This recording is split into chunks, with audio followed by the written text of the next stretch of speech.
Discussion. Dangote Group has announced its readiness to sell petrol to Nigerians. This follows success in refining of petrol in its refinery in Lagos. Gekop was there and round reports. Refining processes at the $20 billion Dangote Refinery and Petrochemicals Company in Ibeju-Legi, Lagos, has come to conclusion. Tuesday morning, the chairman of Dangote Group, Aliko Dangote, told journalists that petrol, which Nigerians have been expecting, is at the point of entering into the market, only waiting for final discussions with the Nigerian National Petroleum Company Limited. I would like to salute the people of Nigeria and the government of President Ahmed Bola Tinubu for creating the environment for us to thrive and also achieve this monumental task of giving energy to our people for growth, development, and prosperity. As we have this refinery working, it will show the true consumption of Nigeria. We can track every single loaded trucks, and we will try as much as possible to track the loaded ships. Trucks, we can tell you where they are. Just like now in some of the products that we do, we can tell you exactly the consumption pattern and co.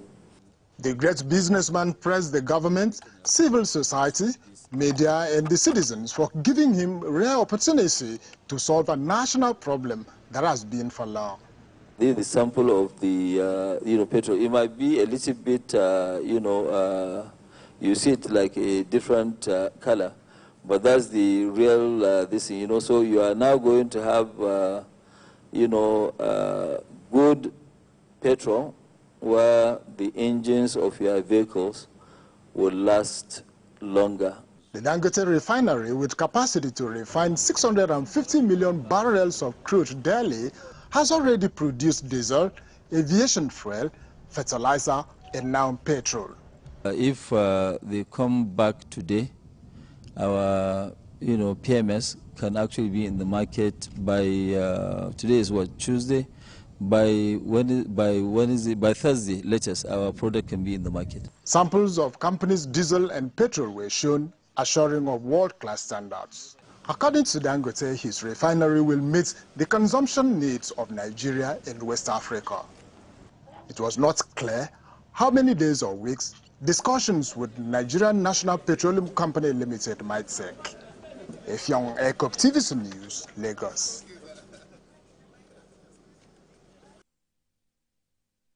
All right, then I have joining me a partner and senior economist, SPM Professionals. He joins me from Port Harcourt, Mr. Paul Alaje. Thank you so much. I know it's not been very easy having you join the show, but I appreciate this. First, how does this come to you? Finally, Dangote says we're rolling out PMS. How does this come to you, considering what Nigerians have faced before now?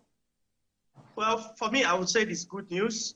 We cannot overemphasize the importance of this refinery coming mainstream to support the acute shortage of PMS supply that we have in Nigeria.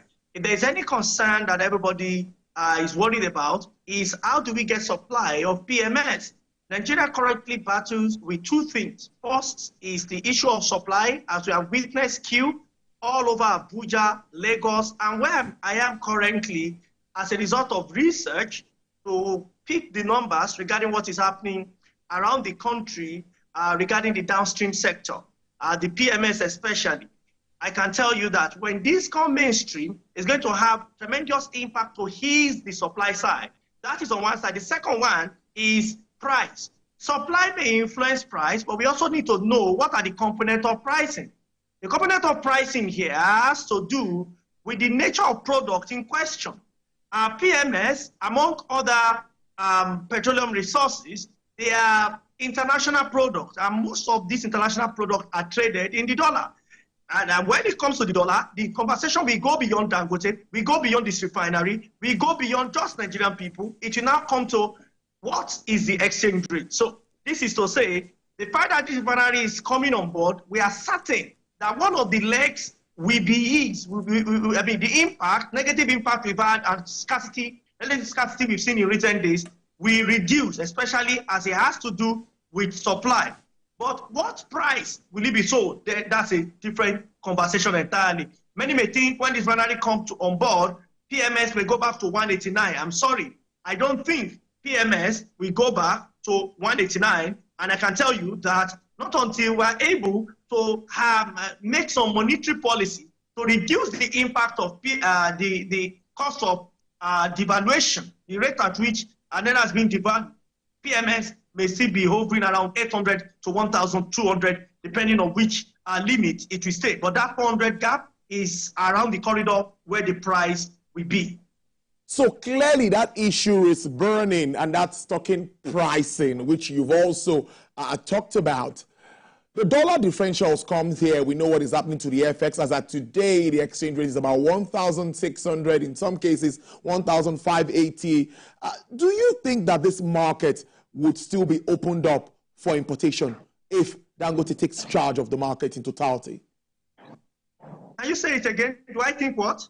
Do you think that the pricing, I'm talking about pricing now, if Dangote takes charge, do you think that anyone would still want to import? Talking about private marketers. Well, import, depending on the volume, Dangote has capacity to produce a lot. If this volume will be regular, if it will be consistent, then I tell you that imports may reduce. But that does not mean the price will slump suddenly, because even though Dangote is buying in naira, is buying in naira at the rate at which dollar should be. What we have done is to remove the bottleneck of exchange.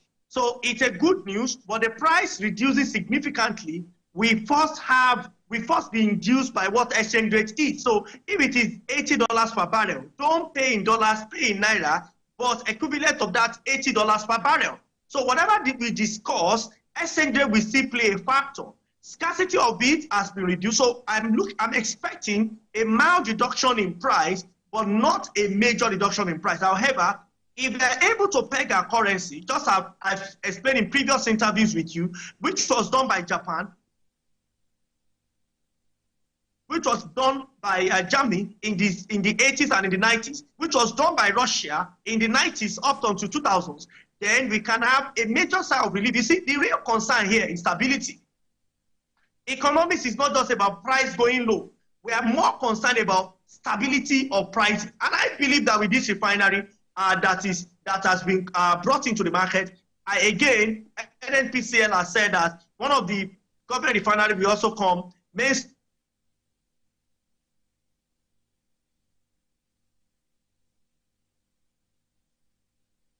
The goalpost was shifted from August to September, so that it's so bad that policy will change or not in a bid to regulate prices. So with all of these, we might see some level of stability. What we are not particularly sure of is a major reduction in prices. Now, Dangote, the chairman of the group himself, says is waiting for NNPC and the federal government for him to be able to speak around pricing. So are you thinking what many are thinking? Are we still going to have these differentials? Because if we are to sell at the appropriate landing cost, you've talked about that, you've said it, it's going to be over in between 1,100, most likely 1,200 or 1,000 naira in some cases. So do you think that this deal, or what sort of deal do you think will be on the table for Nigerians to at least be able to have some ease? Even NPC partners with independent marketers and major marketers, yes, I can tell you that this queue will disappear in a matter of 2 days. Again, we need to know this fuel that is being produced by Dangote, is it going to major depot so that the independent marketers and major marketers can have that as their sources, and that can reduce the queue significantly. So output is available, distribution, transportation, connection, those are the challenges we need to deal with. If we have solved the problem of output, definitely we have to do everything possible to solve that challenge. At the end of the day, we all want a better Nigeria, and we want it to be affordable and also to be available. And I believe that this product that is being produced now, we need to do everything very quickly to make distribution work, so that even though the price is not going back to what it used to be, at least we are sure of stability. And going forward, we know there will be no sporadic increase. But if we need to do, I will still emphasize, and this is what I've been doing in recent interviews, we need to be mindful of exchange rates, because it's a factor that can change everything. When you say my exchange rate issues, the exchange rate market has been opened up. It's been liberalized. Before now, we used to peg the currency at a particular rate before oil. I was particularly against liberalizing that market fully. I am not still in support of it. And it's not just me. Economics around the world, in our conference, I can tell you that it's not just Nigeria. Markets that have tried to liberalize, they are not net exporter. They've always come back to bite their finger. So it's not about our president or our governors alone. It is majorly about our capacity to compete in the marketplace. And we know that when you have citizens who don't have capacity to compete, it is the responsibility of government to protect such. The same for a nation. When we don't have capacity to compete, it will be wrong for us to be looking at giant eyeball to an eyeball. How many countries are keeping their votes in the naira? And how many countries are keeping their votes in the dollar? Clearly speaking, dollar has a major advantage. Most of the pressure we are facing in Nigeria today, it is as a result of exchange rate pass-through. And I want viewers around the world, and those that are viewing now, those that will be viewers much later on YouTube, to just take 30 minutes, 1 hour, do a window research on exchange rate pass-through. Then you understand the impact we are having. That is why, for me, our job is to protect our nation. And that protection will not just be from only with military carrying bullets and missiles. It also will come by protecting via the economy. And that is why I have advocated that even if we must devalue or liberalize, it cannot be leaving the tap open. It will be a milestone. I have example of nations from literature that have practiced. I also have example of nations that have refused, that have listened solely to just leaving it loose. They are all biting their finger. Go to Argentina, the example is there. Go to Venezuela, the example is there. Go to Zimbabwe, the examples are there. But for those that change, including Japan, including Russia, and including Germany, these are countries that first liberalized fully, but soon realized that they cannot sustain or maintain it. Then they had a rethink regarding their policy. Well, before I let you go, now finally, we are supposed to reap the positives of the PIA, and this should be one of it. Subsidy removal is one of that. And now that we have found ourselves here where foreign exchange earning or the foreign exchange differentials is actually affecting what should have been the positives, how do we now reap the positives of subsidy removal? Well, for me, if you ask if subsidy has to be removed, or if the government have intention of remove subsidy, yes. But we may chase our tail, because when you say subsidy is removed and the product is coming from outside Nigeria, then you have to still deal in dollar. By the time you devalue, you notice that you have added at least 2 to 3 trillion naira to cost of import of PMS. NNPCL eventually agreed that they are owing substantially. As 2 weeks ago, NNPCL said they were really, they don't have any substantial debt, and their profit for 2023 was 3.3 trillion.